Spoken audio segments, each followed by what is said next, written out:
The Good Egg by Jory John. Oh, hello. I was just rescuing this cat. Know why? Because I'm a good egg. A very good egg. It's true. I do all kinds of good things, like I'll carry your groceries, I'll water your plants, I'll change your tires, I'll paint your house. If you need any help whatsoever, I'm your egg. I've always been a good egg. It's been this way from the start, even in my earliest days. Back at the store, there were a dozen of us living together under one recycled roof. There was Meg and Peg and Greg and Clegg and Shell and Shelley and Sheldon and Shelby and Egbert and Frank and other Frank.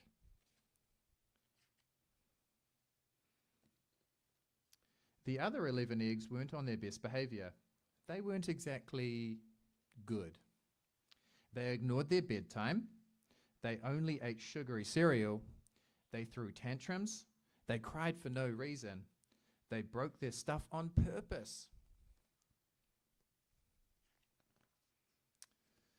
Meanwhile, I tried to take charge. I tried to fix their bad behavior. I tried to keep the peace because I was a good egg, a very good egg. Nobody seemed to care though. Every night I was exhausted. My head felt scrambled. Then one fateful morning, I noticed some cracks in my shell. They were everywhere. My doctor said it was all from the pressure I was putting on myself, the pressure of making sure everybody was as good as me. I was cracking up, literally. Something had to change.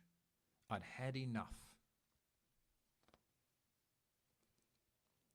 I told Meg and Peg and Greg and Shell and Shelley and Sheldon and Shelby and Egbert and Frank and other Frank that I was leaving. I can't be the only good egg in a bad carton, I said. Blah, blah, blah, they replied.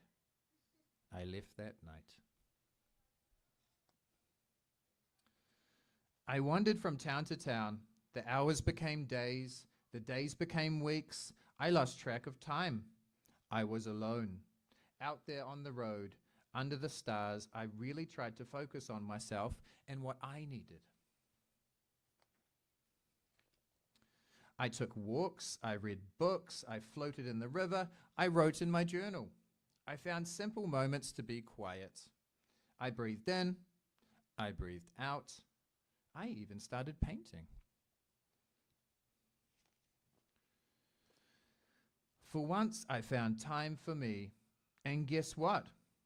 Little by little, the cracks in my shell started to heal. My head no longer felt scrambled. I started to feel like myself again.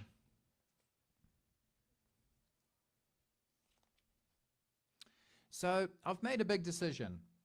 I'm returning to my old carton and my friends. Besides, I'm kind of lonely out here. This time, I know what I need to do. I'll try not to worry so much. I'll be good to my fellow eggs while also being good to myself. Here we go. Everybody missed me, and I miss them too. Hello, Meg. Howdy, Peg. Hey, Greg. Greetings, Clegg. What's up, Shell? Aloha, Shelley. Hey, oh, Sheldon. Hi, Shelby. Good day, Egbert. What's happening, Frank? Howdy do, other Frank. Sure, every once in a while, somebody's still a little bit bad, but it's not like before. Here's what I realized. The other eggs aren't perfect, and I don't have to be either. I'm okay with that. Yep, the old carton is back together. We're a solid dozen again. It's good to be home. 3 minutes. Oh my goodness. All right, here we go. It looks tasty. It does. It looks like Italiano. All right, voices off. You ready? Greetings. I'm a cookie. I live in a bakery on a street corner near a river. Come on in. Welcome to our little community. It's a warm and supportive place to spend some time. Pretty fantastic, eh? These days, life is sweet. But my journey wasn't always a cakewalk. When I was younger, I couldn't have imagined fitting in here.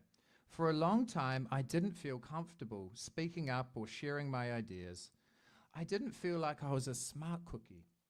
I wanted to be a cookie who knew all the answers, a cookie who felt confident in a group, a cookie who said, aha, when solving a puzzle, like this. Aha. Can we all say that? Aha. Nice. Looking back, I had some trouble in my early days. I went to school in a gingerbread house. Our teacher, Miss Biscotti, was kind and patient. When I arrived each morning, she'd wave at me and smile. But I didn't get the best grades, and I never raised my hand because I couldn't think of the answers as fast as everyone else, and I was the last one to finish most tests. It wasn't because I didn't care, and it wasn't because I didn't try. Sometimes I'd get distracted and mess up, even though I knew the material. Those were the most frustrating moments of all. Once I misspelled the word dough. That was rough. Another time I added when I was supposed to subtract. Occasionally we'd have a lesson where I had absolutely no idea what was happening. I just couldn't keep up. I imagined that my desk was a raft and that I was completely lost at sea, because that's what it felt like. At night, I slept in a cookie jar. I had 6 dozen roommates. I'd stay awake and stare out the window and worry. And it went this way, day after day after day. And then something happened that changed everything. It all started with a homework assignment. Miss Biscotti requested our attention one afternoon. Tonight, I would like you to create something completely original, she announced. It can be anything you want. Please bring it to class tomorrow. That was it. There were no further instructions, and Miss Biscotti winked at me as I gathered my belongings. I felt like I had 1,000,000 butterflies in my stomach. Create anything? Something original? Due tomorrow? When I got home, I immediately went to work. At first, I tried a cooking project. The results were half-baked. Next, I tried to hammer and nail something. It splintered immediately. Then I tried making a sculpture. It was a complete bust. I wondered if I was about to fail yet another assignment. I was stuck. I stared out the window and watched the rain hit the river. There was something mesmerizing about the water, how it moved in such a chaotic way, swirling around and around, yet ultimately figuring out exactly where it needed to go. Suddenly, I had an idea. I decided to write something original, a poem. I came up with a title based on how I was feeling, My Crummy Days. After that, the rest of it seemed to fall into place. I wrote and I wrote. I lost track of time. An hour went by in a flash. Aha, I said when I was finished. I couldn't sleep that night, but it wasn't because I was worried. It was because I was excited. I felt like I'd really accomplished something. I felt smart.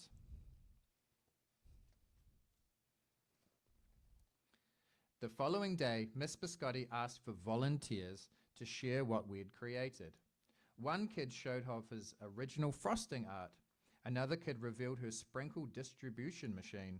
It was neat seeing how everyone was good at such different things. Finally, Miss Biscotti turned to me. Would you like to share anything, she asked. Gulp, I gulped. I thought I'd probably crumble under the pressure, but I made my way to the front of the classroom. I noticed my hands were shaking. My mouth went dry. This poem is called My Crummy Days, I said, my voice cracking. And then I read it aloud. As I spoke, I noticed some kids nodding at certain times. Other kids laughed at parts that they were supposed to be funny. As I built toward the finale, I felt myself becoming more confident and animated. And in the end, everybody clapped and cheered. I promise you this, I'll never, ever forget it. Miss Biscotti was beaming. No one but you could have written that poem, she said. It was completely original. Aha! I'd done it. I'd created something and shared it with the world. Well, my world at least. The rest of the day was a blur. By recess, I was already planning my next poem. I would call it My Sweet Morning.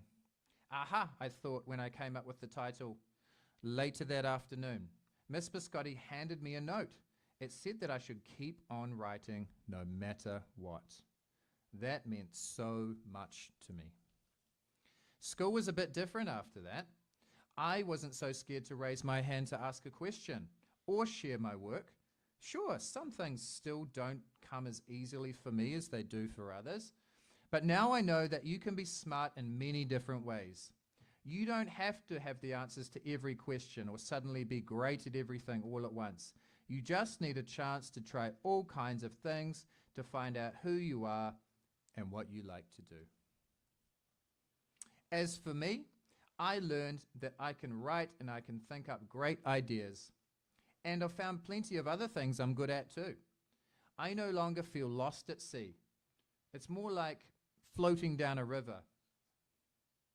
And the best part is, there's always more to learn because we're all smart cookies. Thank you, 3MSR.